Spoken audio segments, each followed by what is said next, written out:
The following podcast is brought to you by the Johners Podcasting Network, found exclusively at WrestlingWithJohners.com. Hey everyone, it's DDJ along with the Premier Joey K and the hot one Jay Minacho. We are coming to you from our spacious studios and all throughout the United States of America. And ladies and gentlemen, this is episode 3 of Shooting.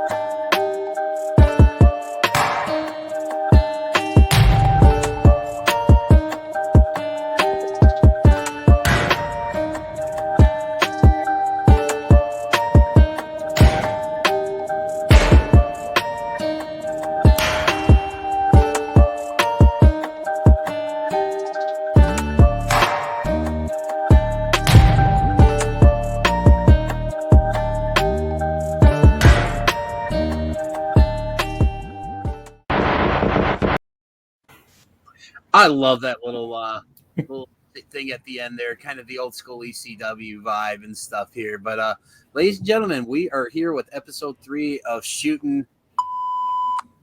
And as always, joining me are my two awesome co-hosts. We have to my left, the Premier Joey K. And down below us, we have the hot one, Jay Minacho. Gentlemen, how are we doing tonight? Feeling good tonight, baby. Ready to knock out another show. Let's do it. Oh, yeah. Guns loaded, pistols blazing. We are ready to go. Let's do it. All right. Before we get into our first topic here, recently video was posted by the lovely Melissa Santos, who is married to the Machine Brian Cage. As she's expressed frustration on the way that Brian Cage has been booked in AEW. And that's going to lead us to our first topic here. Has Brian Cage been misused in AEW? So it's a really interesting question because a lot of, the mystique and what's great about AEW and why everybody wants to come there is because, these guys seem to be getting used the way they want to be used or they should be used. But there, as always to everything, there's always an exception to the rule. And Melissa Santos seems to think that Brian Cage fits in that role. And so, gentlemen, I ask you, has Brian Cage been misused in AEW? Joey, let's lead off. It's a bit of a loaded question for me because, the short answer would be yes. Long answer, maybe. Yes, in the short term because he had the run with Team Taz, the FTW title was brought back, but that ended up, and this is a problem with AEW at the moment. These are the growing pains I think we're going to see, especially with recent events and recent debuts. The growing pains is there's really not a spot for the mid card. And I know they have the TNT title in the mid card and the FTW title they brought in for Team Taz and this gimmick, but unfortunately, there's not a mid card here. You have the lower card, which of course is Dark and Elevation, things like that. You have a lot of indie talent, a lot of people who are up and coming on those shows with some of the major stars of AEW. However, that doesn't translate over to 2 hours on Wednesday and now an hour on Friday. You have a large roster. You have only 3 hours of programming per week on national television. It's hard to say. I would like to say, yeah, he has been misused because you have a really talented guy. I think everybody kind of raved a little bit about the match he had with Hangman at Double or Nothing. I thought you mentioned that. I just literally not too long before we started recording, I just watched that match. And it was a really good match. I mean, Absolutely. Obviously building the Hangman story out of it, but having Brian Cage in that role of a big man and seeing how Hangman hangs with a big man in the ring was really good. After that, though, it just fizzled out. And I think a problem too is the story.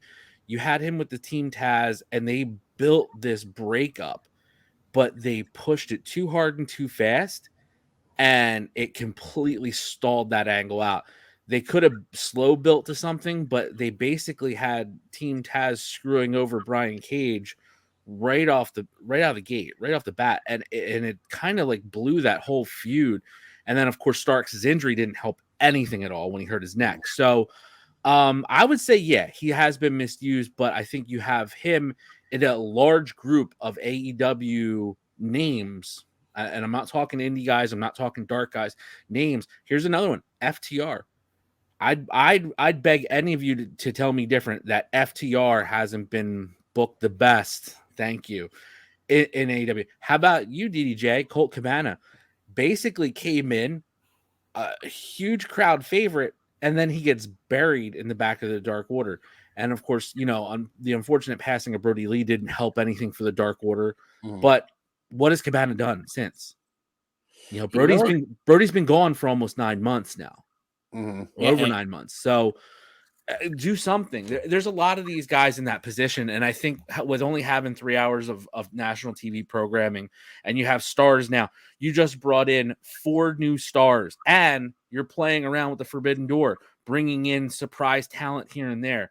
There's just not enough time, and they don't have enough space on that show to have a mid card. So yeah, he's definitely misused. Great take, Jay. What do you got? You're muted. I'm not going to argue the size of the show.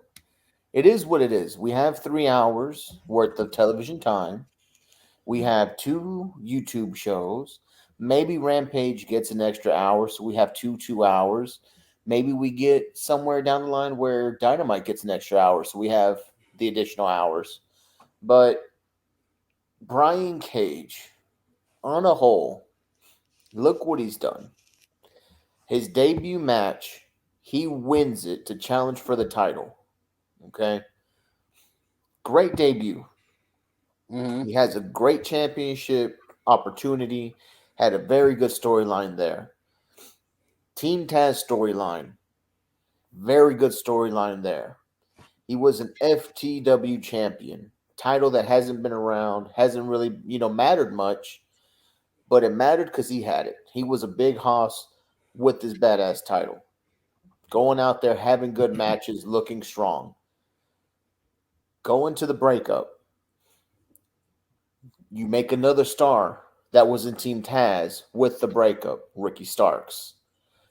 Everybody was getting over in this faction. Maybe Powerhouse Hobbs got a little less than everybody else, but Starks and Cage definitely benefited from that because it got them out to a bigger platform of people who haven't seen them.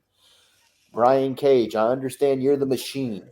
You are the Lucha Underground former champion, former Impact champion. But, buddy, I hate to tell you, not a lot of people saw that. Now you're getting here. You're getting more exposure. You have a lot of people who may not have known who the machine was actually know your name, know your work rate. So on this end, I have to say you're not been misused. Your wife is mad because she's seen what you could be, what you have been, but understand by the set parameters we have to play by right now, they've done a lot more to build your career in this 1 to 2 years with AEW than any prior promotion has with you.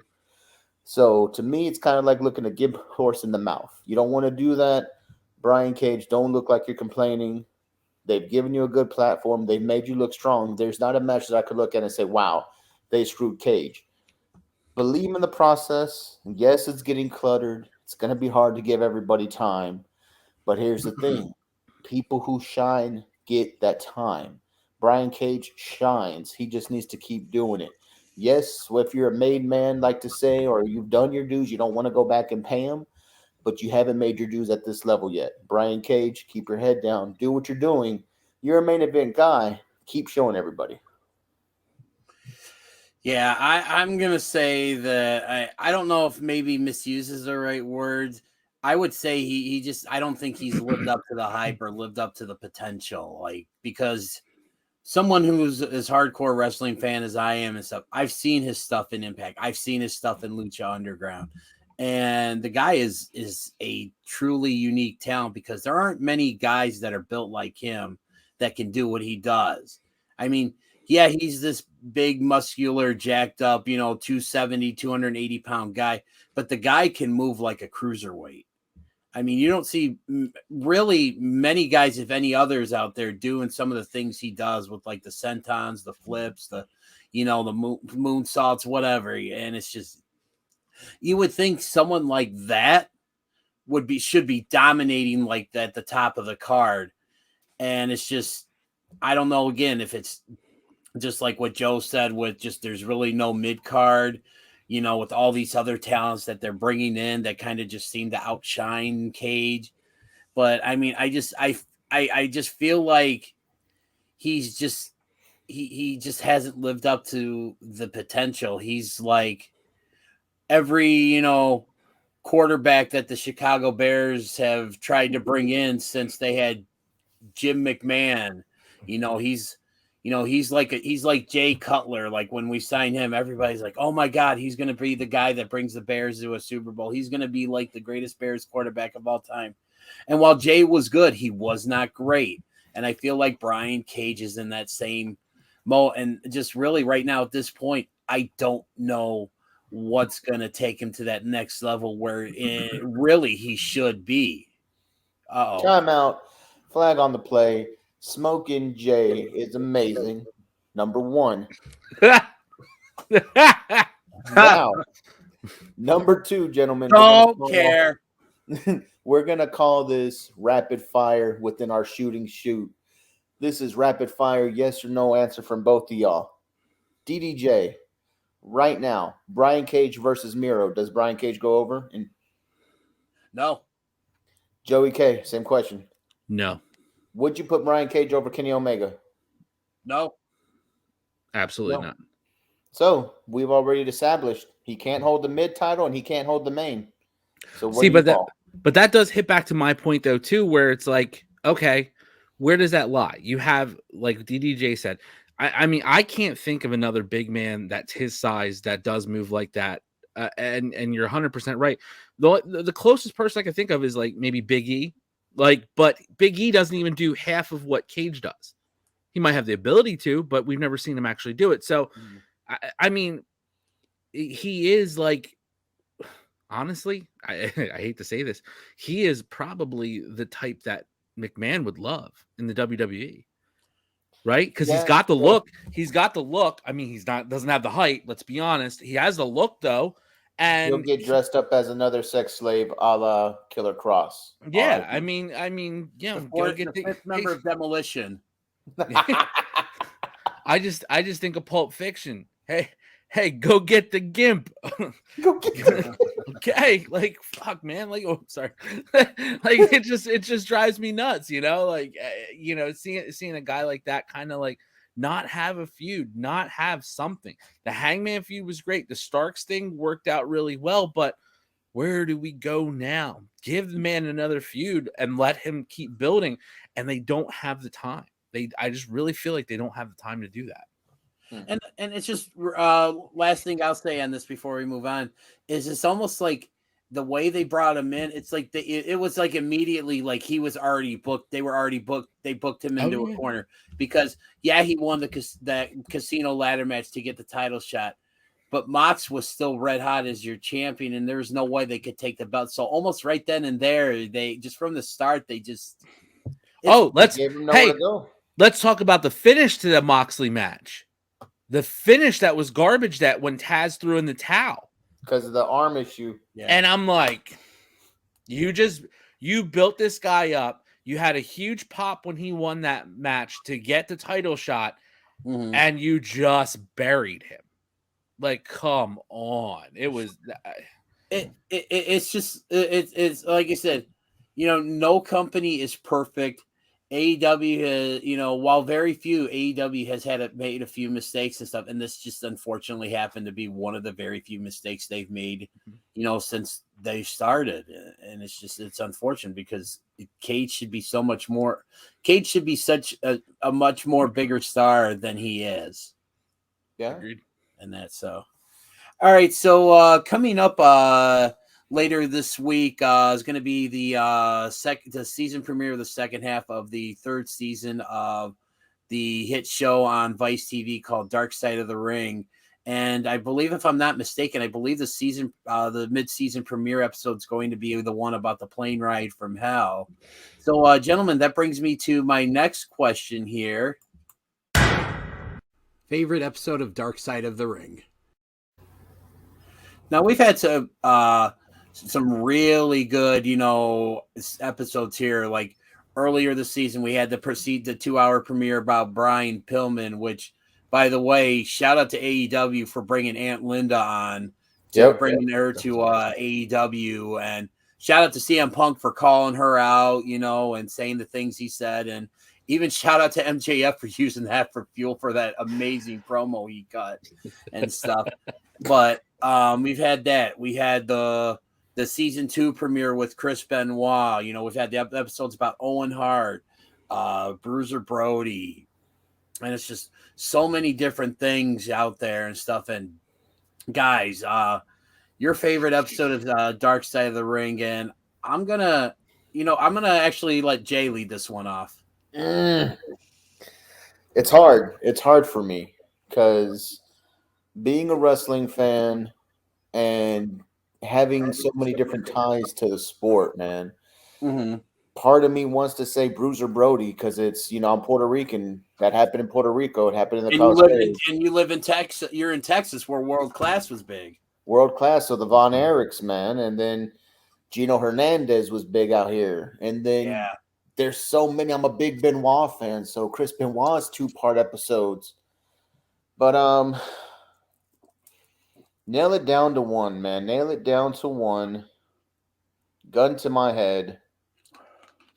My favorite one, I'm gonna go with Bruiser Brody. I'm flip flopping on him. I'm going with Brody just because the stories we never heard. To hear Mr. Atlas basically say, whatever they're saying, it was a fan. That's bullshit. I held Brody in my arms. Brody was telling me with his last breath, "Don't let him hurt me anymore." He ran him to the hospital, and just the lines that we were told about how it all happened, that the fans killed Bruiser Brody, and they bought into it because kayfabe was so real in Puerto Rico that they thought Bruiser Brody was really this monster chain swinging lunatic. So no one bothered to be like, okay, yeah, it wasn't self-defense. It was self-defense. He killed him because he had to. So for me, it has to be Bruiser Brody. Yeah, I'm gonna go with I for me, and I say this is my favorite one, but for not maybe necessarily the best of reasons, I'm gonna probably say the one on Pillman, because there was just so much like that I did not know about his upbringing, and just really and it gave me even bigger appreciation for what his son's doing right now because of what he described, the life that he had growing up. I mean, basically, Pillman's widow Melody basically treating him like, like dirt, and just it. And it was so heart-wrenching, but and sometimes the greatest triumphs always come from, the ashes of a tragedy. I mean, you look at, the tragedy of Brian Pillman's death, and that in itself is a shame, because I think I've told you this many times, Jovan. I don't think I've ever told you this, Joey, but Brian Pillman would be a bona fide first ballot Hall of Famer had he not died, because he would have thrived like very few people did in the Attitude Era. Like, he was tailor made for that. He was Attitude before Attitude. Yeah. And it's just that, but just to see like the kind of life that that Pillman's son and his 2 daughters had, and congratulations to I can't think of her name off the top of my head, but one Pillman's daughter who just had a kid. I know Pillman Jr. Brian Pillman Jr. was really excited, about it, as any new uncle would be. I mean, I remember think he was born on his birthday. Something like that, yeah. And it's just so much, it just as good as come out of that, because the world got introduced to Aunt Linda, who literally is a modern day saint for, basically stepping up and taking care of, Pillman's kids the way, and that. And Heck, they even have on Pro Wrestling Tees, you can get a Linda Effin Pillman shirt. I mean, and that is so cool. But again, it's just one. I mean, there are a lot of. I mean, I could also talk about the Collision in the Korea episode, because there was a lot of really good stuff I never knew about that. You mentioned Benoit, Owen Hart, Gino Hernandez, who's someone who would have been a Hall of Famer had he not gotten. Even like the ones they did, like on Dino Bravo. Jake the Snake Roberts was another really. That was a tough show to watch. I mean, we all know that the stuff with the documentary that came out that the WWE put out years ago covered up, but I mean, this went into so much more depth, and it made you. It really. I would probably say the Jake one would be 1A. Yeah, and it's just because that one made you like. It fully kind of like made you okay. I can see why Jake was how he was, why he did the things he did, and we had the kind of life that he did, and it makes his story again triumph coming out of tragedy. I mean, you look at Jake now. I mean, he's a completely different person. I mean, the Resurrection of Jake the Snake Roberts documentary, great piece of great thing to watch. If you guys haven't watched it, please go out of your way to check it out. But I mean, yeah, if I think about it, it's just because becoming a big fan of Brian Pillman Jr., which I have the last couple years and stuff, as he's kind of starting to grow in this business, and he's starting to, I think, gain some traction with the mainstream audience. And I mean, you look at him main eventing Rampage last night against Max Caster and closing up the show with Jon Moxley, who's like, a god right now in Cincinnati and stuff. And it's just, there's so much good that's come out of this tragedy and stuff, and it's just, for me, that, like I said, I'll have to say the Pillman one. Joey, what about you? All great episodes. Really, I mean, it is kind of hard to narrow one down. I kind of lump them in two categories though. Like, there's really tragic episodes, and then there's the lighthearted episodes, and then there's the in between. So three categories, I should say. But I was going to say I counted 3, not 2. Yeah, the tragic episodes are really hard though. Jake Roberts, Rockin' Robin, Sam Houston, like their lives were. It's just, it's hard to watch. Brody, the tragedy of being murdered in a locker room at a show, like that is hard to watch. Brian Pillman, I mean, amazing episodes. I love the Nick Gage one was really good too. The Nick Gage one was great. It humanized the guy who is known as the king of death matches right now, as the fucking piece of shit Nick Gage. Which, by the way, shout out to our guys at Such Good Shoot, but that video, that cameo. They clapped for so Isaac hard on that. Oh my god, I was laughing my what off when they played that when we were on Thursday. I was in tears laughing. It was classic. When they said they were doing that, and I saw it before it went live, I died because Nick just goes in. If you whatever kind of wrestling you like, that was so good. But there's these tragic episodes. Owen Hart, tragic. The Benoit episodes, tragic. Then there's the lighthearted ones, which is going to be my honorary mention, which is Herb Abrams and the UWF. wild episode, and I love it because that is one of those that's a unicorn. That's not a human being. That's a real life unicorn, because that guy is wild, or was wild. I mean, allegedly died coked out of his mind, naked, covered in baby oil in his office. Like, what?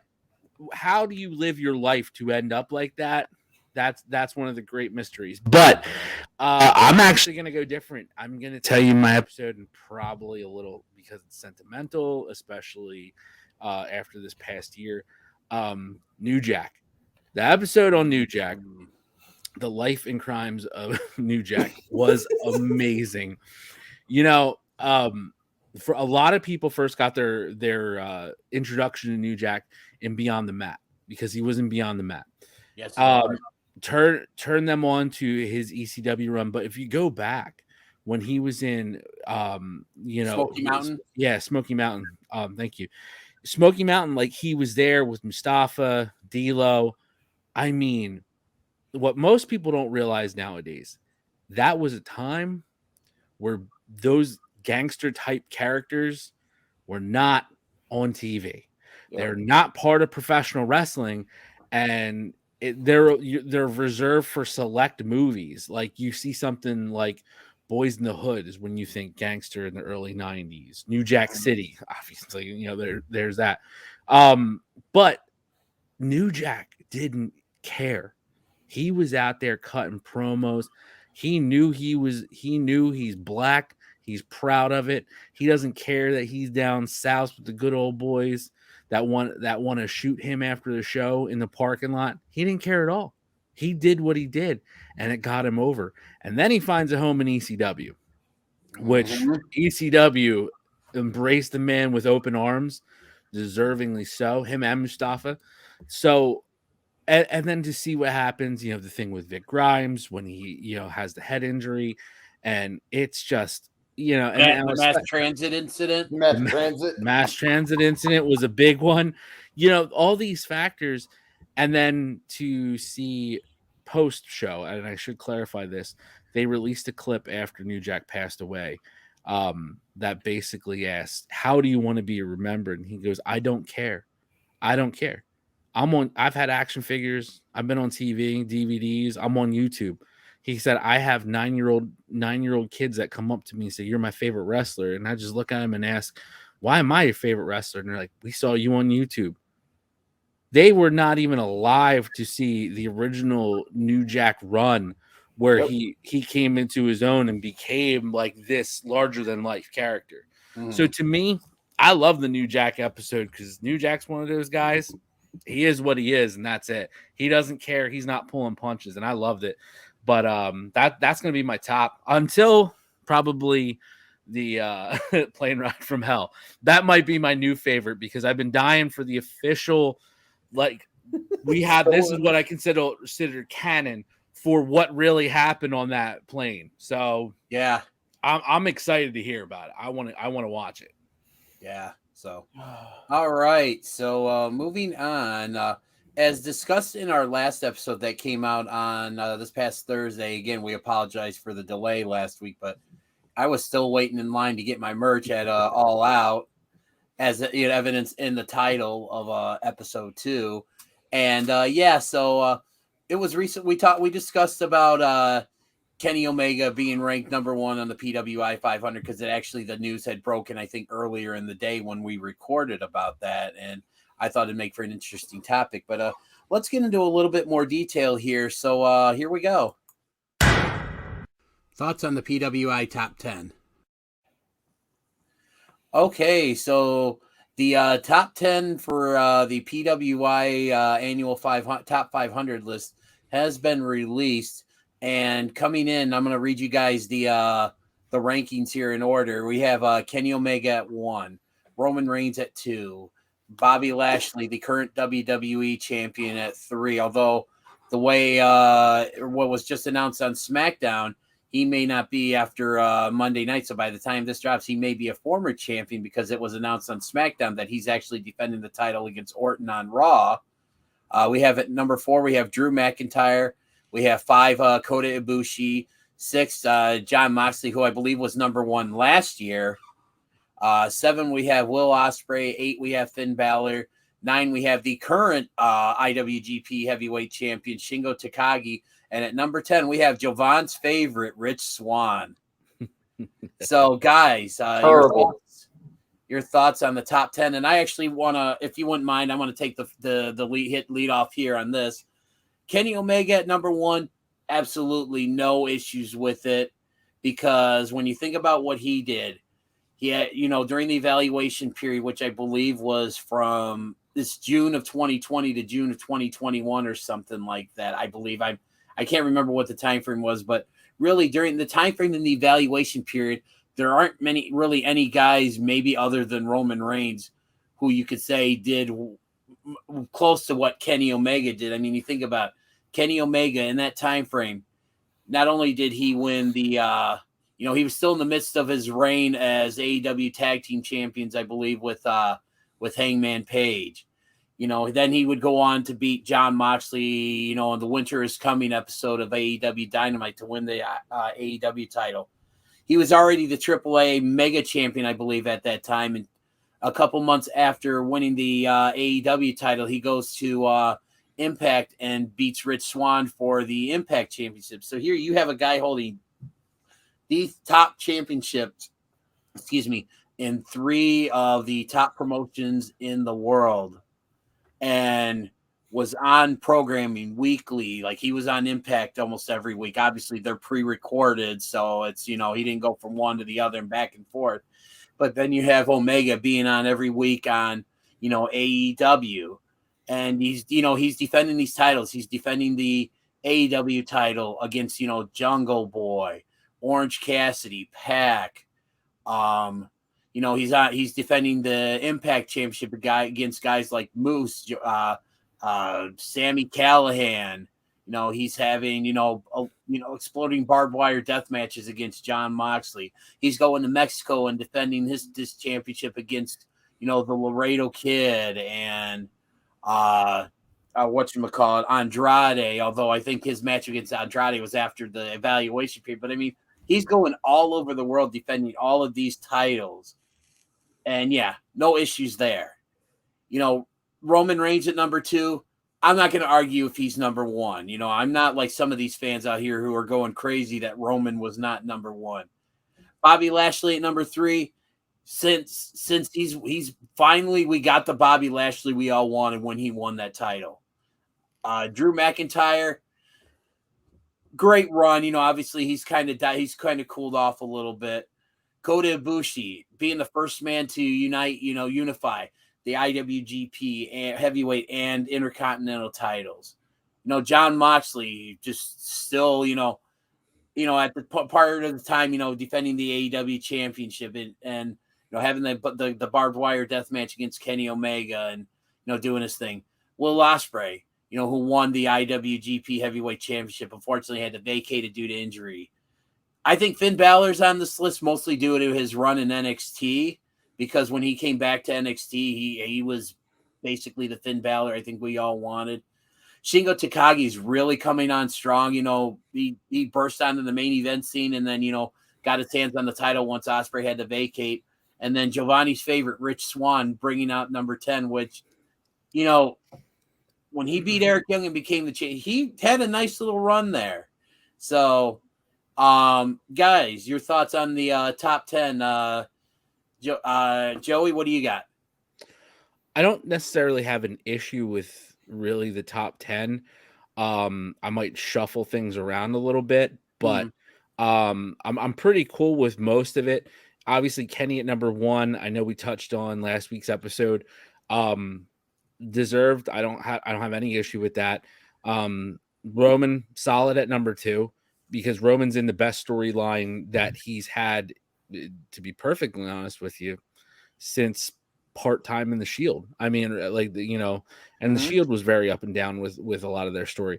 So, to me, Roman's doing some of the best work he's done almost ever on the main roster. Can I interject real quick? Sure. I'm going to take that and go one step farther. I think this is the best solo work Roman has done since he broke away from the Shield. I'll agree with that too. Close. I'll agree with that. We got rid of this superhero mythos, of Roman Reigns, and now we got to heel Roman, which is fantastic and a great version of a heel. So I'm totally solid with him at number 2. 3, absolutely Bobby Lashley. This is the Bobby Lashley that everyone has hoped for a long, long time. He looks phenomenal. He looks just as good as he did in his run in the mid 2000s. I mean, he's amazing. He's a great worker. And he's come into his own in this run. I love that. McIntyre, I would drop down significantly, maybe out of the top 10. And that's maybe even just in recent. He's really cooled off. I mean, They talk about the luck of the draw here. The guy gets his WrestleMania moment at a WrestleMania that's pretty much canceled, and there's no fans in attendance. Heartbreaking. Fast forward a year later, he finally gets to wrestle his WrestleMania match in front of at least 30,000+ people, and they have an ugly finish, and he drops the title. The man had the title for the year when there were no fans in attendance. Real, it's sad, and I think honestly that bounces him out of the top 10 really for me. Ibushi, I while I disagree with what they did with the Intercontinental title and the IWGP title, that's nothing on Kota Ibushi. He's always phenomenal to watch. He always has great matches. I don't think I've ever seen him in a stinker.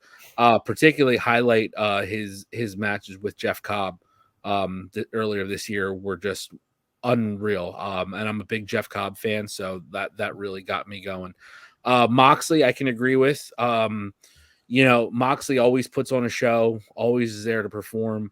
Love him or hate him, whatever. I mean, deserving. I think Ospreay is only in 7th because of the injury. If Ospreay doesn't get hurt, Ospreay's in the top 5 easily. McIntyre's out. I would probably even put Ospreay 2 or 3, to be truthful with you. No one's doing what he does. He has reinvented himself from the junior to the heavyweight division, and it's been phenomenal. I mean, there's been quite a few guys that have crossed over, and if anybody's listening who's not a New Japan fan, you pretty much work your way up through the juniors, and then you get, to the heavyweights. It's usually these younger guys, young lions coming in. They're always a little smaller, undersized, so they stay in the juniors, but Ospreay reinvented himself, and I love it. And even so now, him showing up at New Japan Strong with the title saying, "You never got the belt back. I'm still the real champ." Oh, story and a phenomenal worker. I love that. Finn gets in because of NXT, I guess, but to be truthful with you, I checked in on NXT somewhere at the beginning of his return to NXT because it was just, for me, going downhill. So I didn't really watch too much of it, and now guess what? He's back on the main roster, and he's back out jobbing in a few minutes, bringing the paint back or whatever. It doesn't matter. Shingo, I can agree with it. Swan, here's my take on this. Rich Swan. I see you're listening quite intently here, Jay. Oh, yeah. I can't say a lot of negative about Rich Swann. However, the position he was in, I can say. I think they had a lot of other options to go with the Impact Championship in this particular time frame. I think they wasted a lot of opportunity. Even now, with Christian Cage, an AEW contracted wrestler, being the champion of Impact, how does Swan get on this list when their current champion's not even an actual Impact employee? That's a slap in the face against Rich Swann, to be honest with you. I feel for the guy because it really, to me, discredits and devalues him being in the top 10. I do, and this is, I'm not pandering to Jovan here, but they had a huge missed opportunity with Moose. I mean, huge. I agree with you there. They had this whole Moose has the TNA championship, right? And you have Swan with the Impact title. That should have been settled. That gets dropped because of opening the forbidden door with AEW, and then Kenny takes the title. And I'm like, man, just a lot of wasted opportunity there. I don't have Swan in my top 10. He's probably the only person I could say I'd easily bounce out because of that. But I want to touch on one quick thing before I throw it over to Jovan. What I like is this. If you look at this year's top 10, you have 2 talents that are part of AEW. You have 4 talents from WWE, 1 from Impact, and 3 from New Japan. To me, that's a pretty solid spread across the table. And I think that showcases more the current state of professional wrestling. And as you go down in the top 20, the top 50, you see this spread out, and you are starting to see a lot of these guys, Shingo, for instance. I mean, man, I wish, I don't know offhand. I don't know what he was ranked last year. I'd love to know. There's no way he was top 30. I don't. While I you're feel he while you're was talking, I'll see if I can look that up. okay. I look at him though as a great example of wow, like wrestling. Swan, for instance, coming into the top 10, however he was voted in. I mean, that's a big get for Impact. We talk so much about this AEW partnership and how much it helped Impact. As far as viewership, buy rate, all those types of things, and you just don't know who's showing up, different things like that. How about having one of your contracted wrestlers who was a champion for a chunk of the year in the top 10 for the PWI 500? I mean, what a showcase piece for Impact coming out of nowhere, because a lot of times Impact's forgotten about. Yeah. Impact is dropped down, and everybody talks about AEW, WWE, and then New Japan. Impact is in the shuffle with, unfortunately, I hate to say it because I'm such a fan, Ring of Honor. I mean, Impact in that shuffle. GCW's on the come up there too. So you have they're in the lower promotions compared to AEW and WWE and New Japan. So it's such a good get for that there. But I love the spread. I like where it's going, and I think 2022 comes around, you're going to see this way more diverse. I'll say this hot take. I think next year WWE only has 2 talents in the top 10.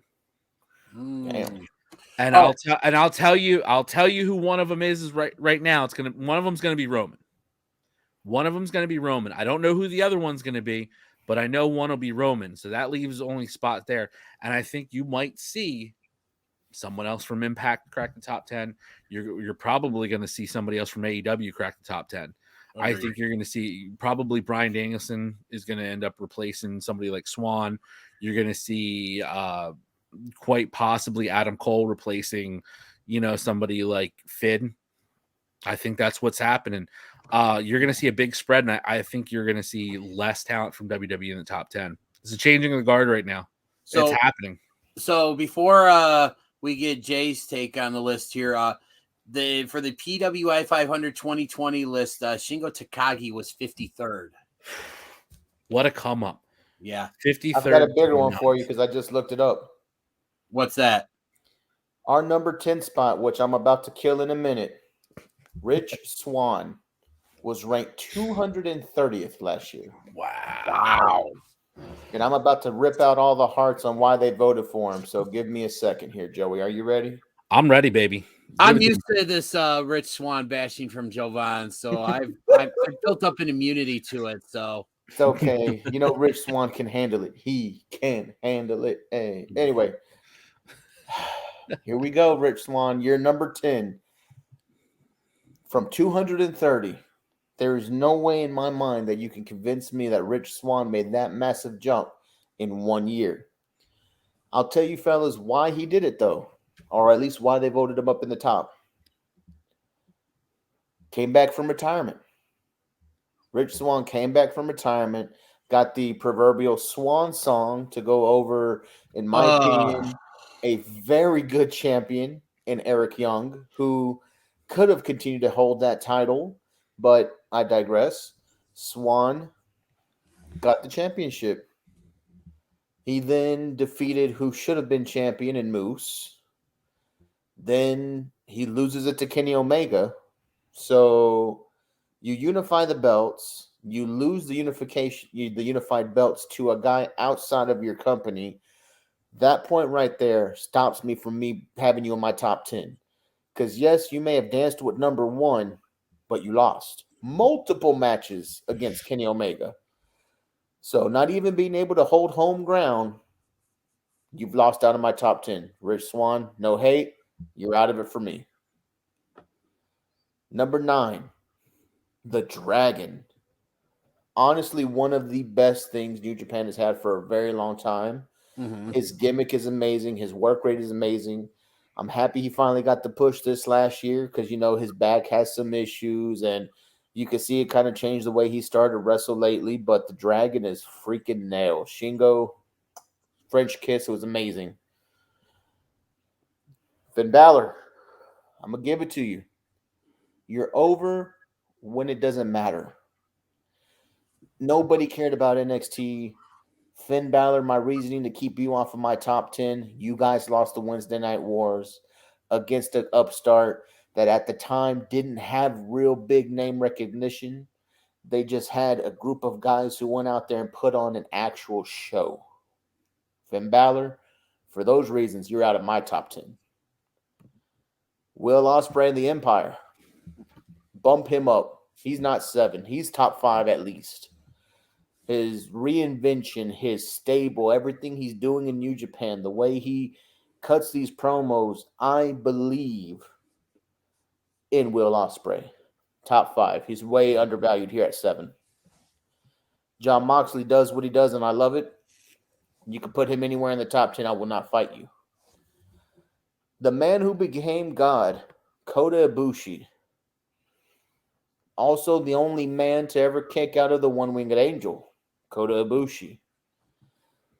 I've been a big fan of Kota for a long time.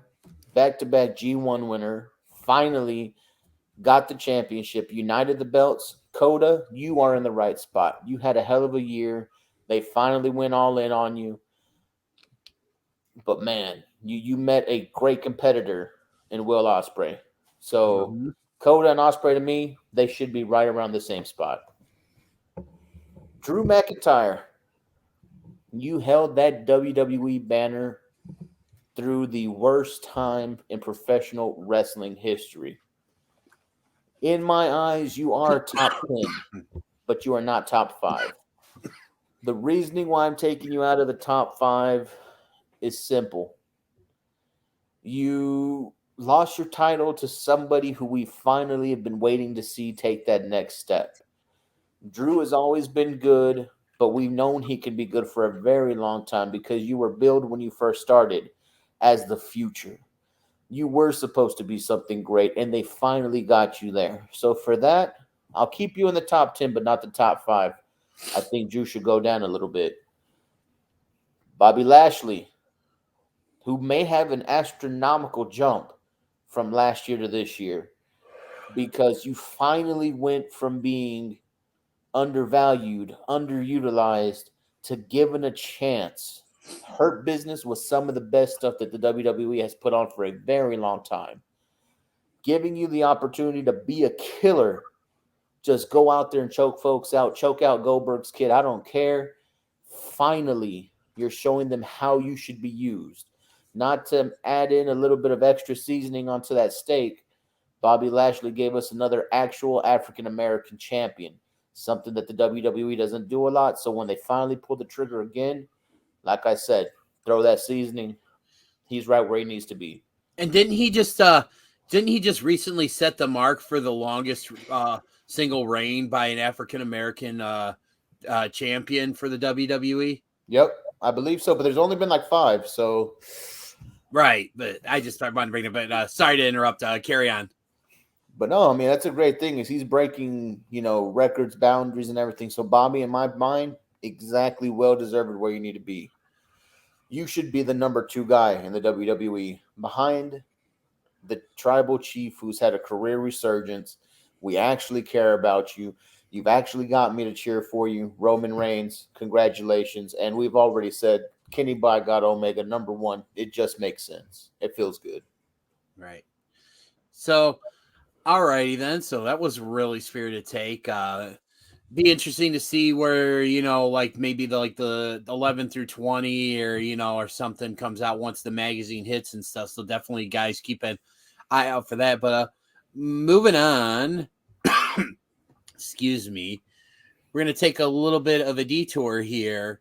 So recently, the Forbidden Door's been open and we're seeing all these, promotions working together and, kind of almost harkens back to, maybe not exactly or whatever, but harkens back to the days of the territories where you had, WWF had their, was up in New York. You had the NWA in the Carolinas. You had World Class down in Dallas and stuff.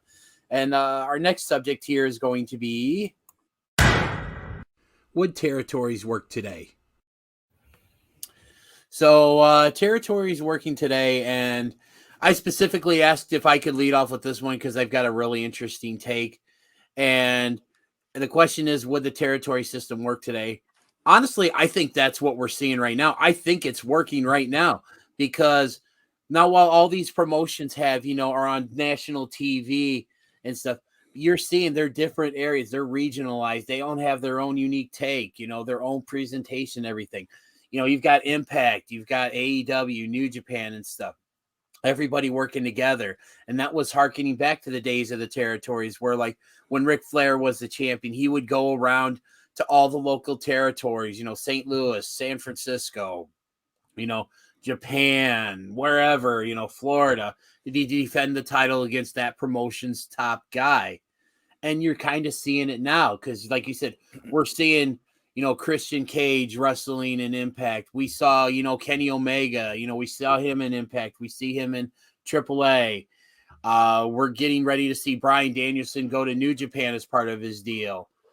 Hell, we just saw Minoru Suzuki show up at All Out and wrestle on Dynamite, and it's looking like he's going to be sticking around for a little while. So not only would the territory system work today, it's working right now, and we are all witnessing it live every week, on TNT or Access or whatever. And I think it's great. Jay, what do you got?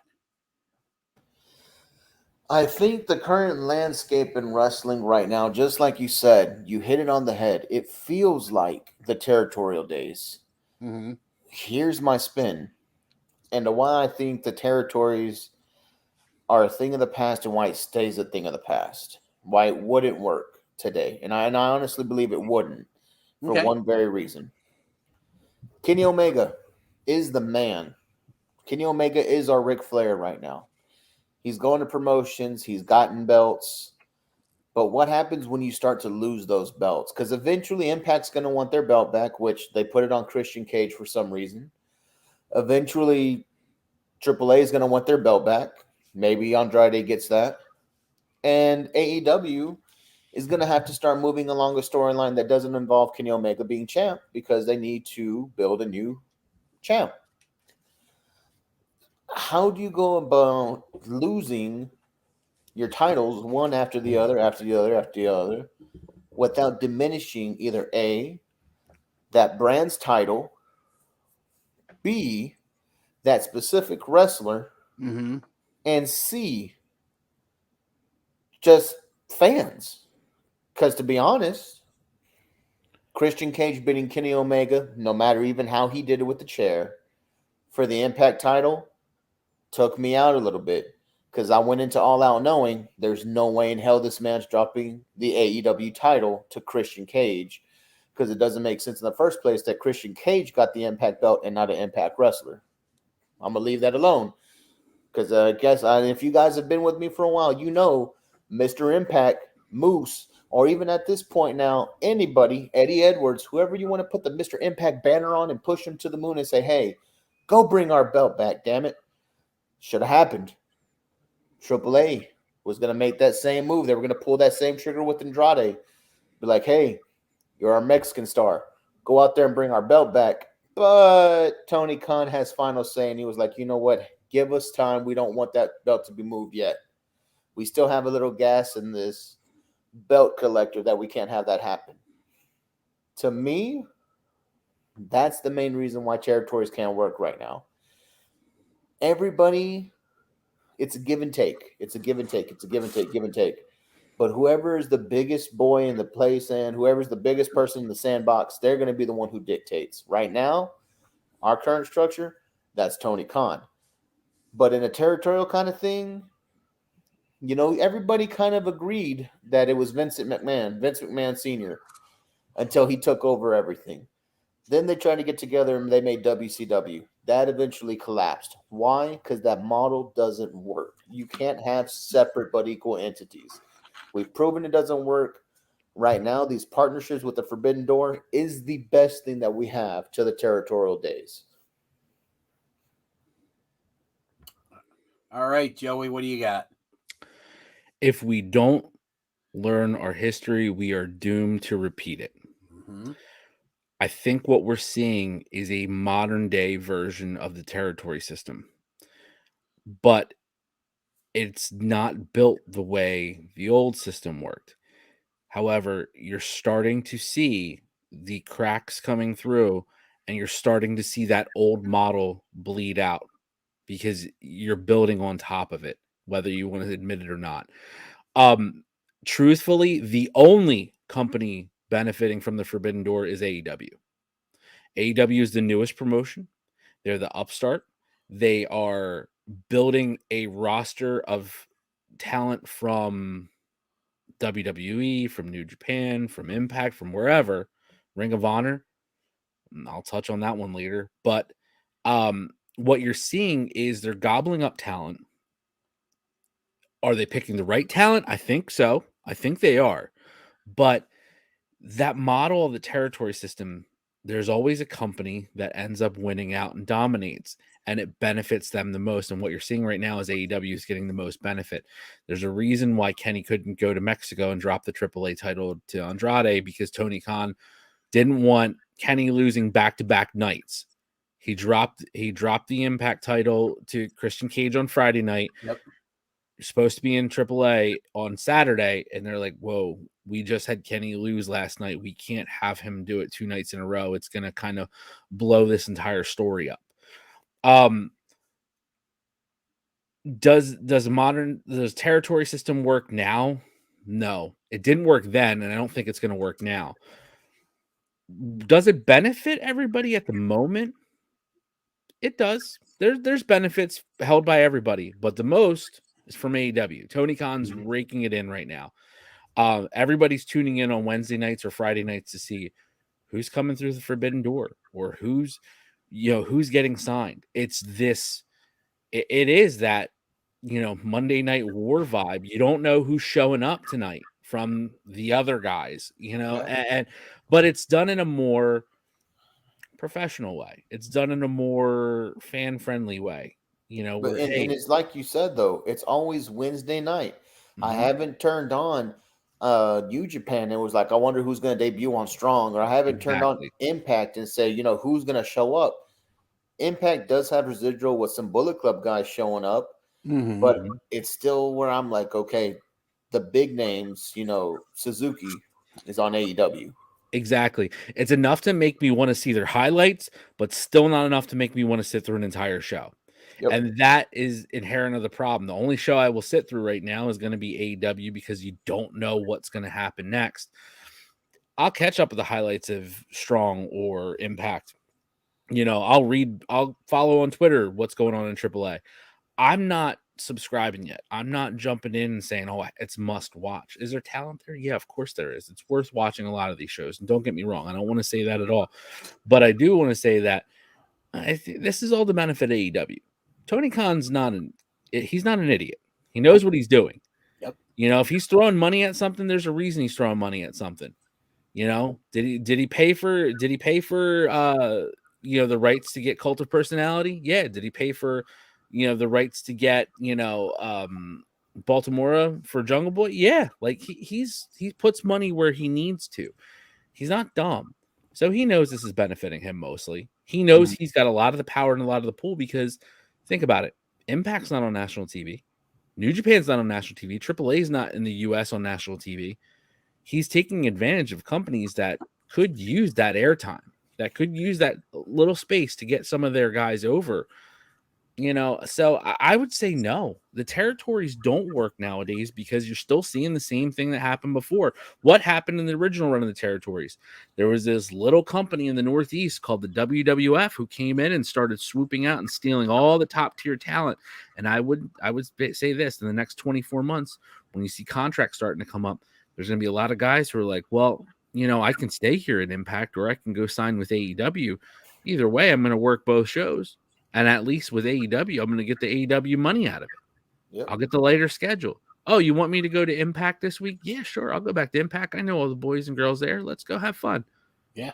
So you're opening the door, not just the forbidden door, but you're opening a door that really goes down a dangerous path for a lot of companies. And it's just a matter of, are they willing to jump on board? Are they willing to say, okay, let's take a shot at it. Let's see if we can get more eyes on our product, more eyes on our talent that we have here, that we've had here for the past few years, at least. It's a slippery slope. It really is. Yeah. Time out again. Let's do another rapid fire. You guys are both managers of promotions. You've got big time promotions. Call it whether it be your ROHs, PWGs, Impacts, etc. Dennis Day Jr., will you have your champion lose to a person like Kenny Omega? Ooh. If I'm struggling and up and coming, if I had it in writing that I would have someone that was good, I was guaranteed, like, okay, if I'm gonna drop this title to Kenny Omega, or if my top guy is gonna drop, only to get it back eventually, I'm gonna say yes, because of the fact that first off, Kenny Omega coming to the show is going to draw a big house for my promotion. People are going to come, even if it's just to come see Kenny Omega. I'm still benefiting from that because I'm getting the money for my promotion. And when I have that rematch where, my guy's like, all right, I've worked my way back up. I'm taking that title back. I'm bringing it back to the DDJWF, whatever you want to call it and stuff. And it's an agreement. Like this thing worked out where my guy can get it back. I'm doing it because I know in the end that my guy is going to be a major star. So if the agreement was in place that I was getting that belt back from Kenny, I would do it. Premier Wrestling Federation. What do you got, brother? Would you have your top man lose to Kenny Omega? The only way I would have my top star or champion, for that matter, lose to Kenny Omega is if it's not a clean finish. I'm not going to allow another promotion, because that's inherently the problem. When Kenny goes over and he wins the title clean, or however it happens, it devalues your current roster. Mm-hmm. You have an outside talent, an outside company that comes in, and now their top guy is your champion.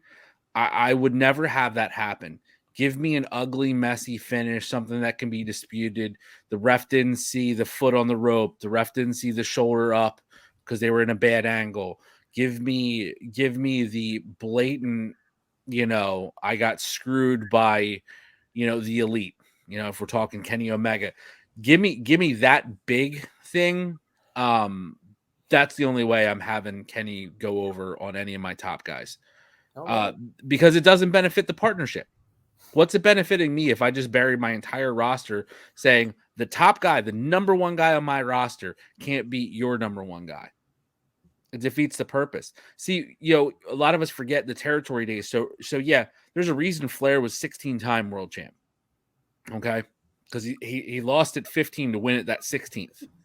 And Flair would go to these territories and he would put on, the 60-minute Broadway. And his job, guess what? Ric Flair's leaving St. Louis with the title in his bag. Ric Flair's leaving San Francisco with the title in his bag. But he also, and this is why he's one of the greatest, if not the greatest of all time, he also made more talent that way than anyone can say they did. Yep. Those guys that lost in those matches and their top talent in whatever territory they are, those guys were made. You went 60 minutes with Ric Flair, the world heavyweight champion. Like that was a big, big rub. You're not getting that rub from Kenny in AEW. You're really not. You're going against the best bout machine. You're going against the AEW champion. You're going against Kenny Omega, number one, PWI 500. But that rub is not there like it was when a guy like Ric Flair would come into the territory and put your guy over. That's how I see it. So no, I would never have my top guy lose to a Kenny Omega. All right. Okay, so we just had this past Friday night on SmackDown, arguably the best show that WWE has put on all year and probably put on in the last couple of years, with the SmackDown from Madison Square Garden. And one of the matches on that card was the rematch from SummerSlam between Edge and Seth Rollins. And if you watch that match, Amazing match, easily the match of the night. Probably excluding the pay-per-view from AEW's All Out pay-per-view. Probably the match of the week, and most people, who watch, follow all the different promotions in wrestling. Gentlemen, I ask you the question. Edge versus Rollins 2 better than the first? I only had so much time before the thing. That's why I rushed the statement there. But the question is, was Edge versus Rollins 2 better than Edge versus Rollins 1? Jay, why don't you lead us off?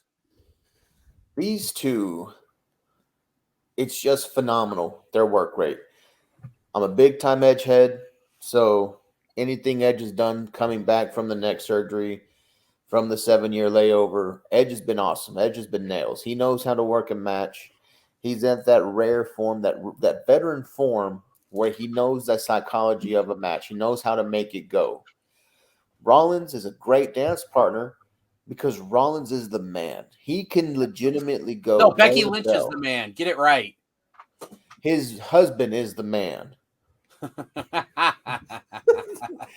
But the thing is Rollins has that ability. Rollins has the athleticism, the moves to actually be able to put on these long matches and have these good matches to where some guys in the locker room, I'm not going to question their athletic ability, but they're not able to. They're not able to hang in these type of matches that tell an actual story. They're more spot junkies that they want to get their stuff in. I want to get this move, and this is how I'm going to finish.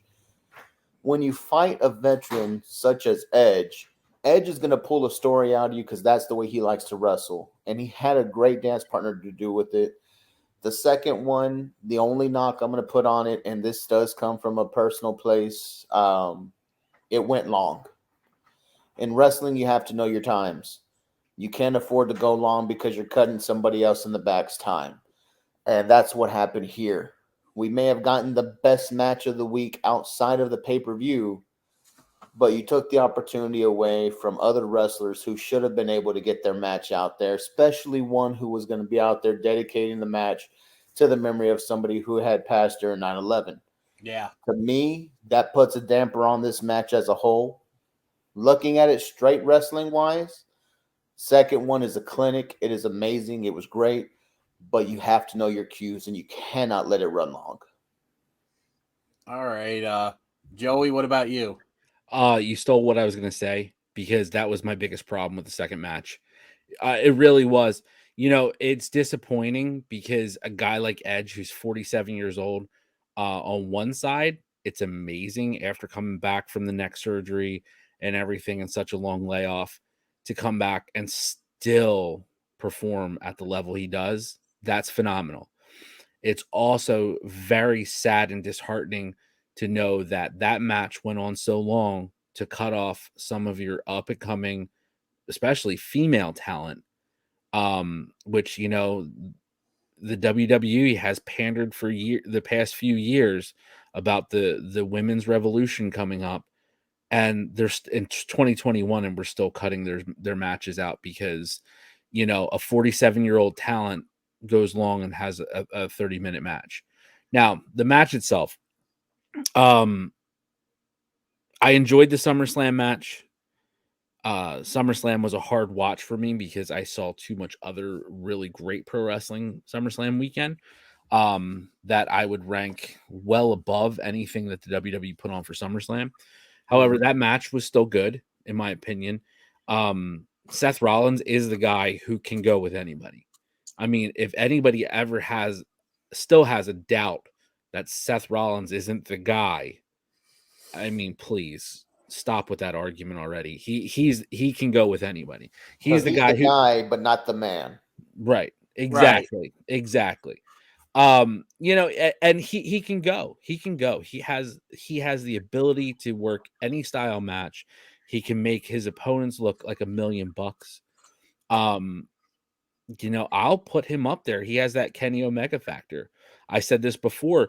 I thought Christian Cage had terrible matches in AEW since he debuted until he had the title match for the Impact title against Kenny. And Kenny made Christian Cage look like Christian Cage of old, and he looked like $1 million.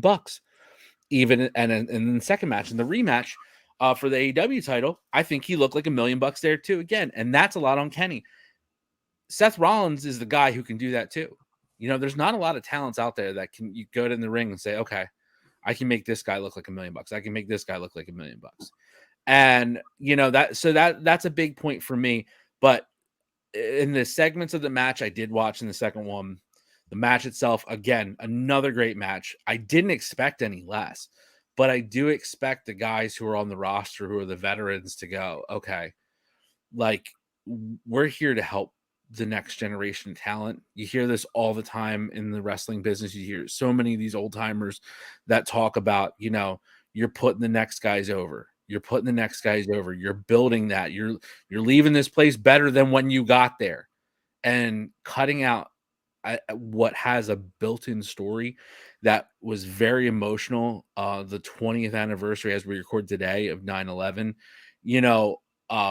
to me, man, that's the most disappointing fact. And that could have been a 7-star match, and it still would have been a, average for me just based on that fact. Gotcha. And that's an interesting take, and I definitely can see where you're coming from, because it would have, I know, and who we're all referencing out there, if you guys aren't following on Twitter and stuff, we're talking about Zelina Vega, who unfortunately lost her father in the 9/11 tragedy. And I know she had a outfit made, and was dedicating the match to her dad. I believe she was at one of the memorials earlier today, again, as of when we're recording this and stuff, and hold on, time out real quick, because I want to touch on that. This wasn't, and just so we're clear, this wasn't a rewrite when they got to the building. These girls were full gear, full makeup, warmed up and ready to go. So this was an on-the-fly call, because Vega posted it. I think Naomi posted it, that they were all in gear, ready to go for the night. Like, this was like, they already got to the building. They knew what was happening. They were dressed. And then last minute change of plans was Edge and Rollins going 30 minutes and bumping them out. So that's also, I want to clarify, that's what makes me angry about that. Mm-hmm. That these girls were ready to go. They were ready to go and ready to have a match, and you get bumped, that soils it for me. Sorry, DDJ, go back. No. It's quite all right. But I would definitely say, though, good. Just if we're talking strictly just from bell to bell, none of the other stuff, there's no doubt in my mind that Edge versus Rollins 2 was better than the first one. Like, I'm going to go out and I'm going to take it a step even further. I'm going to bring back an old favorite from the Junkyard, and say this is a hot take. I think Edge versus Rollins 2 right now is the match of the year for WWE. And that being said, that's fair. That's fair. But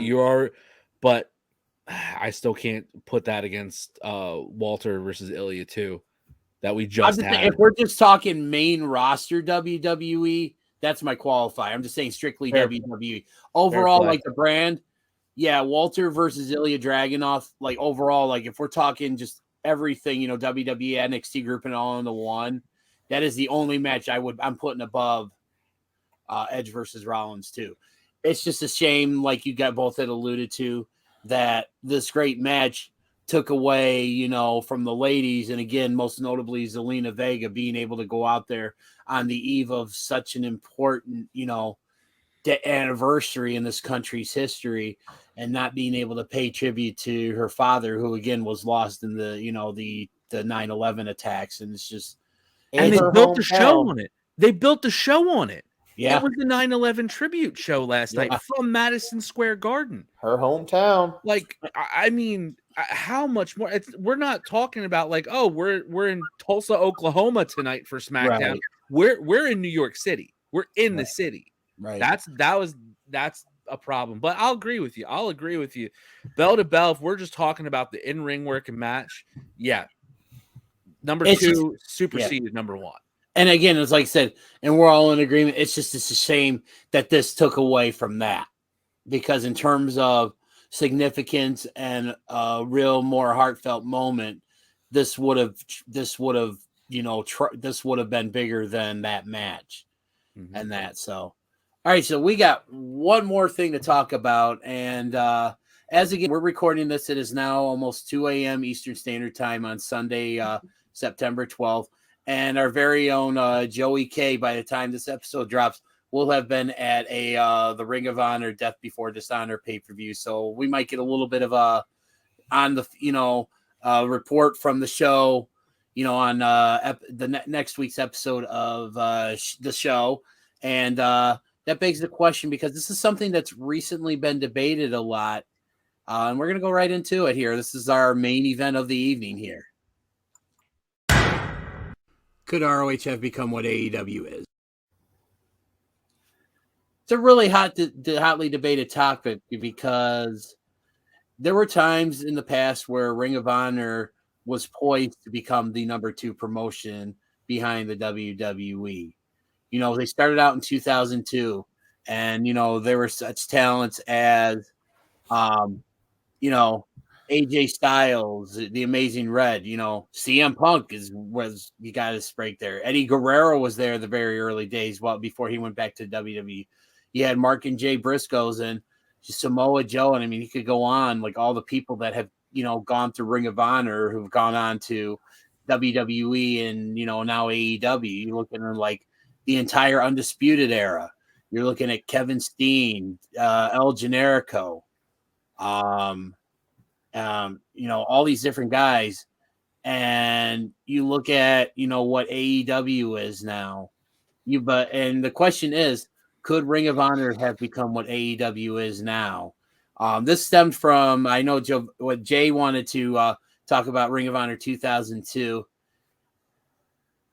You know what, Joey, you're the big resident Ring of Honor guy. Let's let you lead this last one off. I feel like the question's not could it have been, is more it should have been. Okay. It should be a statement. It should have been. And it's a really, really great question. And I know, Jovan, you brought this up as when we were shooting around our topics, but ironically, not today, yesterday, at this point, yesterday, but on the 11th, Shane Taylor tweets out this: the Ring of Honor World Championship is one that should be talked about with reverence along with every other world championship in this sport. To me, it's disrespectful that it's not. Fact is that damn near every top star in every company around the world is from Ring of Honor. And if that's not one of the most accurate statements I've ever read, I don't know what is. I mean, let's up it. We don't have All Elite Wrestling without Ring of Honor. We don't have NXT without Ring of Honor. We don't have half of the current roster on WWE without some tie to Ring of Honor. Mm-hmm. I mean, let's go down the list. I mean, from the top of your CM Punk, your Bryan Danielsons, to I mean, the Elite themselves, the Young Bucks, Kenny, Cody, Adam Cole, the entire Undisputed Era, Red Dragon, Bobby Fish, Kyle O'Reilly, Colt Cabana. Colt Cabana. What's that? Who's that? PJ Black. PJ Black. I mean, you go to Jay Lethal. Seth you Rollins. go down, Seth Rollins. Yeah. You can go on this list forever, and I'm not even touching on some of my personal favorites. When I was really a big Kevin Steen fan, and of course followed him to WWE. El Sammy Generico. I mean, the list does not stop. And the fact that Ring of Honor, especially in the Forbidden Door talk, is that it's the forgotten promotion, is beyond unsettling to me. Could it have been? Yes, it could have. Should it have been? Absolutely, it should have been. I mean, they've already proved it. They prove it year over year with the amount of talent that's come through Ring of Honor that goes on to WWE and AEW. I mean, the proof is in the talent. So you can't deny that fact. But when we're talking about, especially if we go back to the early days, we go back to the beginning, 2002. So Ring of Honor is the upstart promotion because something needs to fill that void of ECW. Okay. So when ECW goes under and they're out of business now and basically absorbed into WWE, as pretty much everybody knows, you have this void, this hole, and it's filled with a couple of promotions. And the one that really stood out was Ring of Honor. I mean, you have CZW coming up, that came out. But Ring of Honor was the one that really kind of had the premier wrestling. We don't have TNA without Ring of Honor. Yep. Or what TNA had become to get to Impact and to where we are today.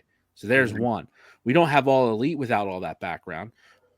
We don't have New Japan having a United States presence without Ring of Honor, because let's go back to the Forbidden Door from a couple years ago, when it's the New Japan Ring of Honor partnership that we're working out. When you have guys, I said him earlier, Jeff Cobb, who's now signed in Japan. He's wrestling there. But we made Okada here. Yeah, exactly. There's you don't have any of these things without Ring of Honor.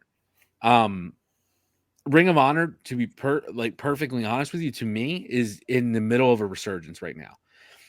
What frightens me the most is my favorite talent that is in Ring of Honor. It almost feels like it's a countdown clock before they're somewhere else. I love these guys. Brody King, Violence Unlimited, Brody King, Chris Dickinson, Tony Deppen. A Homicide, he's not going mainstream because he's too damn crazy. So, but you have four amazing talents right there that I personally love to watch. But I kind of watch them and I'm like, man, there's a big thing going on of sign Tony Deppen. Ring of Honor hasn't signed him. He's fighting to get signed. It's only a matter of time before somebody signs him. Lee Moriarty's supposed to be at the show, Death Before Dishonor. He's wrestling on the card. Just got signed to AEW. Yep. This past week. So it's this countdown clock of who's going to be the next guys to go. You got guys like Jonathan Gresham, Tracy Williams, Flip, Bandito, Dalton Castle, LFI, Dalton Castle, any of these guys, Roosh, everybody in LFI, Roosh, Kenny King, Dragon Lee, these guys could be anywhere. And they could be main event draws for a lot of companies. So it's disheartening to think that way. But at the same time, that's how good Ring of Honor is. When you watch it, you go, damn, that was some really, really great wrestling. I really had a great time. Their live shows are wonderful. The production is really good.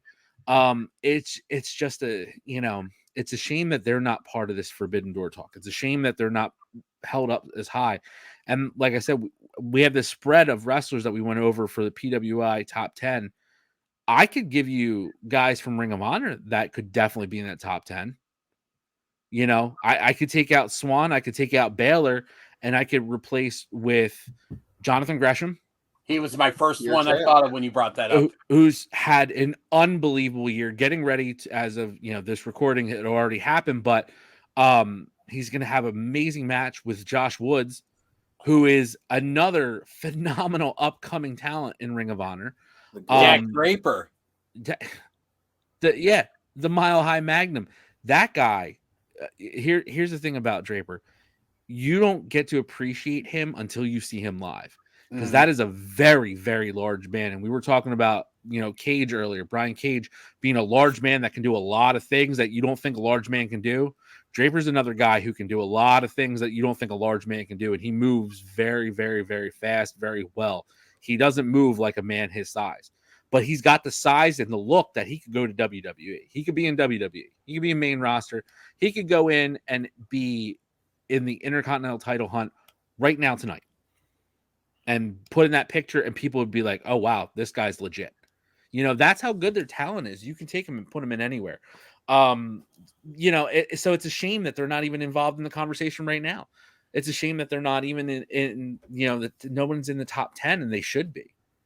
I mean, these guys are killing it every week for Ring of Honor. Mm-hmm. So, yeah, Ring of Honor should be what, AEW is right now.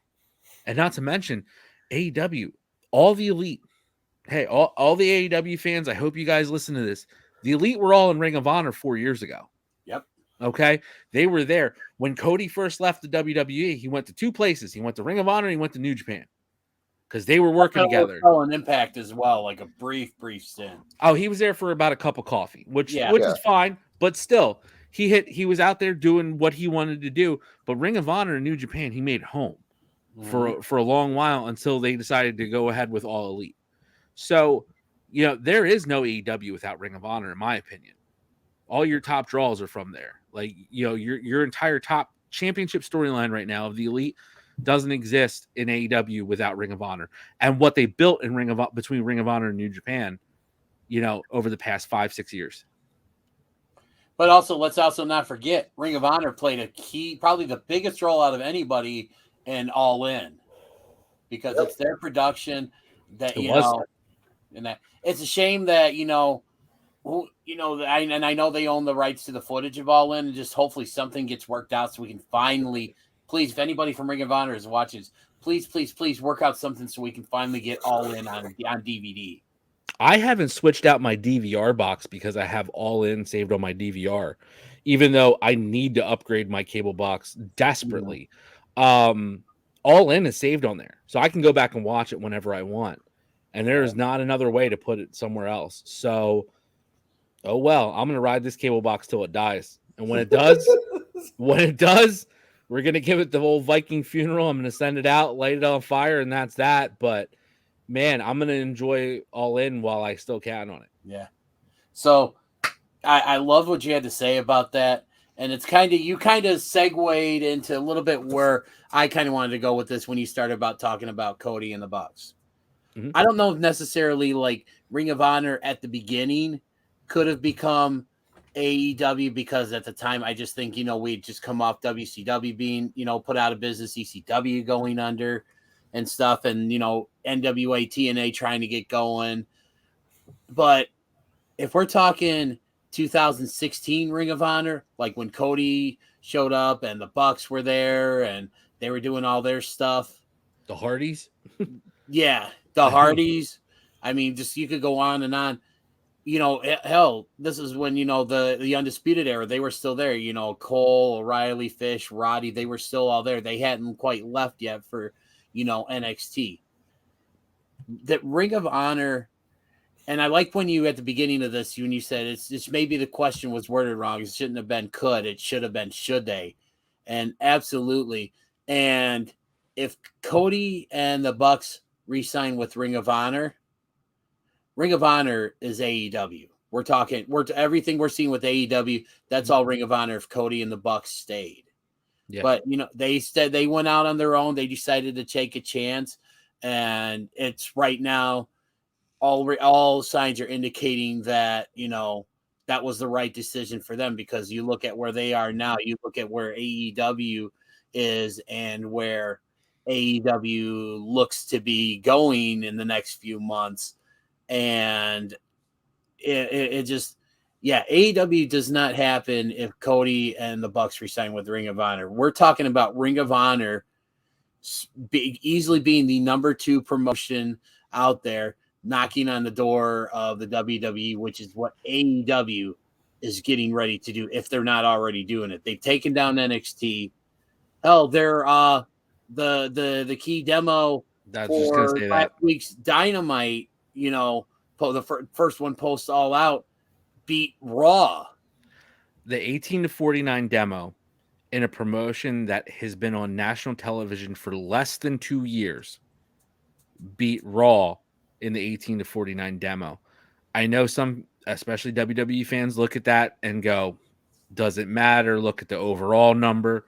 It does matter, because that's where your money is. That's where your fans are. The average age for WWE main roster is up and above and going up and up and up. You're not building new fans by bringing back a guy who was in WCW in 1998. Okay, you're not bringing in new fans by seeing Brock Lesnar 18 years after he debuts in the WWE. You're not bringing in new fans by bringing in Edge at 47 years of age.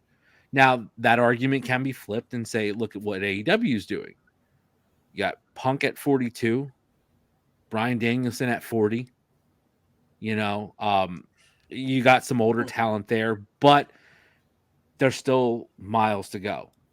Okay. Where do we go? Where do we go with a Goldberg?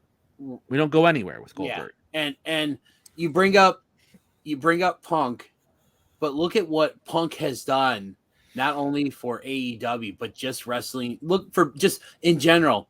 CM Punk, since CM Punk has been back, Pro Wrestling they've gotten reports 100,000 shirts, which blows away anything they've ever done, including the infamous Bullet Club T-shirt. And I'm thinking it's by more than like a 3-to-1 margin or something like that, if I'm not mistaken, in terms of orders. I think what I originally read was in 72 hours, the new Punk shirt that went up sold more. It was the number one of all time. Yeah. And when I saw the number, and I don't know if it's accurate, I'm just saying, I'm just going to recite what I saw online posted somewhere, that I want to say the Bullet Club shirt had sold around like 35 to 38,000 shirts. That was the number that I saw too. So in 72 hours, you sold more than 38,000 shirts. Yeah, and they're saying reports are, and I think it was in the article that was on ESPN about, Punk's return, which is a really good article, guys. If you can go out there and find it, please give it a read, because it's really good, and it gives a lot of insight on the Punk's mindset about when he decided to come back and what went into that. But I mean, it's not only, think of what it's done for, Pro Wrestling Tees, and of course, people are whining and complaining because now their orders are taking too long because they're so bogged down. I mean, give me a break, guys. 3-week delay. 3-week delay as of now, and it's getting ready to go to 4 weeks, is according to, I think, what we just read on the group today. But you know what, though? I mean, it's good because this is giving the people at Pro Wrestling Tees, that's job security for those guys there. Absolutely. That's just, that's more money, I mean, just to think, in basically Punk's been back now? We're coming on almost a month since he's been back. And I mean, not only has he sold over 100,000 t-shirts, the company that makes the ice cream bars, which, by the way, if you ever get a chance to try a CM Punk ice cream bar, do it. Just don't buy it at a pay-per-view when they charge double what they were charging at Rampage and Dynamite. But that little company in Chicago that's making these ice cream bars, think about what CM Punk's comeback has done for them. CM Punk has been kind enough to send the guys at Pro Wrestling Tees. He's bought them pizza. I believe just recently AEW, Dana Massey bought them pizzas. So, I mean, these guys are working their what's off. And I, for one, want to take a moment to thank each and every one of those people out there that are out there busting their butts, printing these shirts, so us fans can get this shirt to support our guy. Going back to the whole thing, though, about, the question. You mentioned Punk. You mentioned Danielson and the whole, these are just WWE guys that were in the WWE. Nobody sits there and says, WWE's signing all these guys that were in Ring of Honor. Nobody's, nobody's talking about it. It's stupid. I mean, you look at Punk from the day he left the WWE, when he walked out the night after the 2014 Royal Rumble, to now, you go to a WWE show, and if they don't like what they're hearing or seeing or something like that, who's the one guy they start chanting for? It became the chant of not just for CM Punk, but the chant for, I don't like what you're giving me. Yeah. Yep. And it transcended just CM Punk, the wrestler. And I want to, just real quick, I want to clarify that. There's a difference between AEW bringing in a guy like CM Punk at 42 and WWE going back to the same old shtick, bringing in Goldberg. Like, he's still the same monster he was 25 years ago. The catch on that is this: in CM Punk's first night, he put over multiple upcoming AEW talents. Yep. The first words out of his mouth after 7 years in a wrestling ring, he put over Britt Baker. Yep. He put over Darby Allin. Yep. He put over Jungle Boy. Just Jungle Boy. Team Taz is now involved. I mean, by default, he puts over Brian Pillman Jr. Yep. I mean, that's the difference right there. You can bring in the aging veteran anywhere, but if they're not there to put over the next generation of talent. What are they doing? And you also, we're going to get to you here, Jay, but I think this is something that really we could have We're letting you marinate on this one, baby. Yeah. you talk about the guys like Christian Cage, Big Show, Paul White, Mark Henry, my new friend, Mark Henry. Hey, he follows me on Twitter now, guys. and that, but these guys are coming in not to take the glory from, the up and comers like Jungle Boy, Darby Allin. These guys have come in here to help make these guys even bigger. I mean, you mentioned Darby Allin. You mentioned what he said, the first few words out of Punk's mouth when he did that promo at the United Center. He puts over Britt Baker. He puts over Darby Allin. After that match, they had it all out. He goes over, he goes over to Sting, shakes his hand, hugs him. He picks up Darby Allin and in a sign of respect, shakes his hand, raises his hands. I mean, Darby Allin did not win, but he got put over big time in that match. Mm-hmm. And you look at guys like Christian Cage. He's coming in to teach these guys ring psychology because the dude knows how to tell the story in the ring. I mean, look at what he's done. He's done working with Jungle Boy. I mean, that's case point. You look at guys like, Paul White and Mark Henry. They're coming in not to pad their own resumes. They're coming in here to teach these youngsters, how to work properly, how to tell stories, things like that.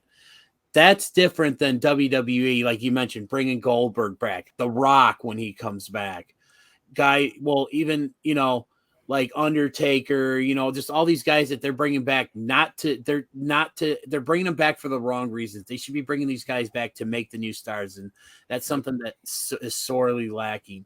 But going back to, and again, we could spend all night on this and we're just about at that point where we can say that. But going back, if Cody and the Bucks re-sign with Ring of Honor, the Ring of Honor is where AEW is, point blank, because I mean because they were the change that they represent, the change that everybody wanted. They're the ones that started the revolution. It just so happens that revolution, the winds of change blew towards the way of AEW. It's just as plain as simple as that. I mean, again, we could go on and on and on and on, but we're all getting tired, I know, and stuff. So Jay, let's finish strong, my man. AEW's biggest acquisition early on in the company, in my opinion, was not a wrestler. It wasn't anybody that was going to make a sexy splash. It wasn't anybody that, the fans that probably just watch wrestling know. But it's somebody who's very pivotal to the growth of the company. And it's somebody who came from ROH. One of the biggest jumps that surprised me, BJ Whitmer. Guys, we're all saying this. ROH started off AEW. How do you do that? You have to have people with the vision. You have to have people who know how to get this done. You're going to have your people backstage to be able to manage everybody, to get all these attitudes together, to get everything planned out. What are we going to do? What is this and this and this and this and this look like? Because at the end of the day, yeah, it's great to say Kenny Omega, the Bucks, Cody Rhodes, Hangman Adam Page. These guys were the model idea for All Elite Wrestling. They're the ones who brought it to life after All Out. But look at who came with them. They brought BJ with them from ROH. There's your proven commodity. Your guy who knows how to run everything on the back end. Then you start seeing other managers, Jerry Lynn, you start bringing in other people who know the business because they see what the plan is. Mm-hmm. They buy into the plan, they work together, and they push that plan. So, my thing is, ROH, you had the formula. You had the plan. You had all the ingredients at one point or another. You failed to act. You failed to get out there and give yourself that push in the ass to spend that extra money, to get that TV deal, to get your best guys in the world on TV, The moment I'm a promoter and I see that my bigger stars are leaving and becoming mega stars, I start piling on the investment money. I need to get my show out there because what I'm showing everyone else, I create legends. I create champions. But they were fine being what they were, a niche thing. Everybody doesn't know about ROH. Everybody doesn't know about the code of honor, the handshake, the streamers. That's an indie thing. That's one of those inside wrestling kind of things. If you know about ROH, you know about it. If you don't, you have no idea that half of the WWE main roster is ROH guys. That ROH should be thanked by AEW for starting them off. And that's the problem. AEW is here because you had people with the vision who went to go grab people that they knew could help them do this and said, hey, look, we have somebody that's going to put money into our ideas. Tony Khan, come here. Tell him you're on board with what we want to do. Tell him we're going to do this. You tell them that we're going to do this. And Tony Khan said, you know what? Yes, we're going to do it. Pushed it to the moon. We have AEW. When you don't have that ability or you don't have that want to invest in yourself, you get ROH. Some of the best damn wrestling that nobody is watching. Yep. I'll one up you and say this. If you line up every single promotion right now, the two that I can watch start to finish their TV programming right now, or pay-per-view programming for that matter, is AEW and Ring of Honor. Yeah. Yeah. Everything else to me, I can sum up in a highlight. And I don't say that as a slight to New Japan because I do love New Japan very, very much. I love a lot of what their stories are. I like what they're doing in Strong right now. But hands down, Ring of Honor has some of the best talent on par with what AEW. If people are freaking out about how good AEW has been in the past couple months, Ring of Honor is just right there, right behind them, as far as their in-ring matches. And the talent speaks for itself. You know, I know we went down a laundry list of people, but I'm not even going to talk about champs. Let's talk about mid-card. Guys like Claudio, Cesaro, you know, the Kings of Wrestling, Cesaro and Chris Hero. Yep. I mean, you got guys like that. Like, you don't even have to look at the top. And I want to fact check this. I don't know if this statement's accurate, but I'd be willing to bet that Ring of Honor has produced more top drawing stars and champions in other promotions than anywhere else. And I'm talking from WWE, AEW. If you look at the top level of promotions, more people from Ring of Honor have won titles and been top stars and draws than from any other company. And I'll talk, and I'm not gonna say like Ring of Honor original. I'll say their early careers were Ring of Honor. So obviously a guy like Punk was wrestling on the indies before he gets to Ring of Honor. You know, same thing with Bryan Danielson. You know, same thing with Seth Rollins. These guys came up in local shows and stuff like that. But, you know, their early careers where they got themselves noticed, Ring of Honor. Yeah. And I'd be willing to bet that Ring of Honor does have more champs out there.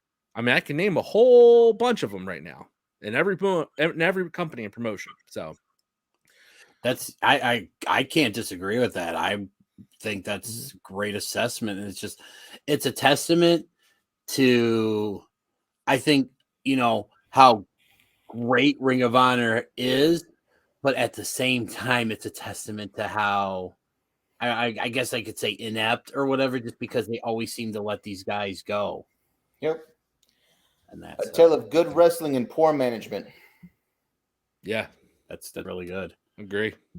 Alrighty then, guys. Well, on that note, as always, you know, great show. I, you know, really loved your guys' takes, and I hope those of you that are watching us on, you know, our YouTube page or on wherever you get your major podcast, where you get your podcast from, be it Apple, Spotify, whatever. You know, first off, thank you so much for watching and stuff. And as always, thank you to the Johners Podcasting Network for allowing us the show to be part of such a great network.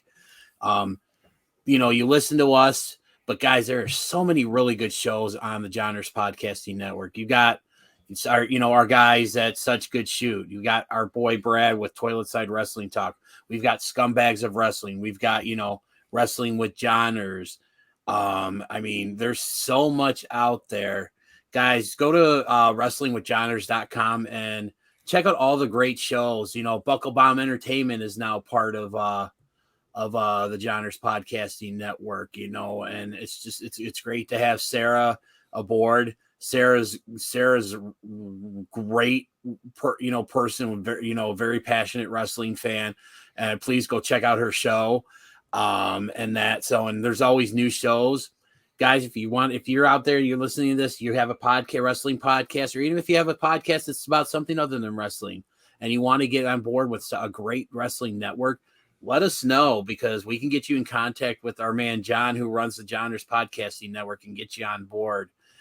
They stress, and it's so evident.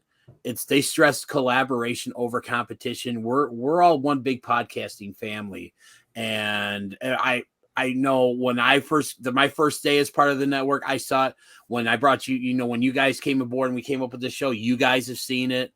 Anybody that I've brought over here has seen it, and it's such a great network to be a part of, and that so. But it's funny to see how it's done the right way, guys. Come to the Johners if you need to. We're here. Yeah, absolutely. But guys, before we wrap it up, if any of you guys out there listening, if you have a topic you want us to debate on or shoot on, please reach out to us. And this is how you can reach out to us. You can find me on Facebook under Dennis W. Day Jr., or you can follow me on Twitter at Dennis W. Day Jr. Jay, what are your socials? You can find me on Twitter at DFW Chairman. You can also find me on Facebook under Javon Menacho, which is my given name. Slide into the DMs, throw some ideas out there, give us some good topics. We've came up with some real good ones just shooting today. Let us know if there's something that you guys are into that you want to hear us throw down and give our opinions on. But other than that, give them the premier locations for the premier Joey K. I like what you did there. Thank you. The one and only, the Pacific Island Playboy himself, the premier Joey K, out here with my good friends, my boys, my brothers, as we are all part of what we refer to now, even the SGS collective, with our good friends, and we're all part of Johners, putting out the Lord's work, putting in honest work. We're not out here scamming people. We're not out here taking your money. We're not out here promising anything. The only sweet we are is too sweet, baby. That's about where we go. Just so you and I are all clear out there. Oh, and can I add one more thing to that before you give your social? Oh, please do. Please do. We're just real good guys. We're not trying to pretend we're faces, or we're not trying to pretend that we're heels. We're just shooting like three guys just sitting in a bar. We're real. We're not pretending to be a heel. That's right. Exactly. Ooh, I like how that sounded. We're real, not trying to pretend to be a heel. Put that on a shirt. Shooting. That's number one. Now, if I do get to take a little shot here myself, just so we all are on the same page, this is the real live show. This is the true brand new trios champions of the wrestling podcast world. That's who we are today. That's who we are going to stay and be. No matter who wants to start it, we're always going to finish it. Just so we all know and we all hear. Now, if you want to find me, the premier Joey K, hit me up on Twitter at Joe Kuhn. That's Kuhn. Bring me your ideas. Shoot me something. Let me know how we're doing. If we suck, we suck. If we're great, we're great. You have an idea you want to hear us debate on the show? Let me know. Find me on Facebook, Joe Kuhn. You can hit me up there as well, too. You can find me as part of the Johners Podcasting Network. I'm open to suggestions. I want to hear what you guys are thinking. So you let me know. I'm always available for you. And also, one more shot before we go. If you don't like what we have to say, don't worry. We're not going to go sit there and run off and hide and deactivate our Facebook and Twitter. Because we have 2 words for you. And what are those words? Can we say Yeah, it? should we? Hold on. Is it 2 words? Should I beep twice? I got Yes. 2 words, but you're gonna have to beep twice for sure. Yeah. Okay. So go. I just say okay. So go ahead. We got 2 words for you. That's right. And on that We'll leave it at note, that. this has been shooting.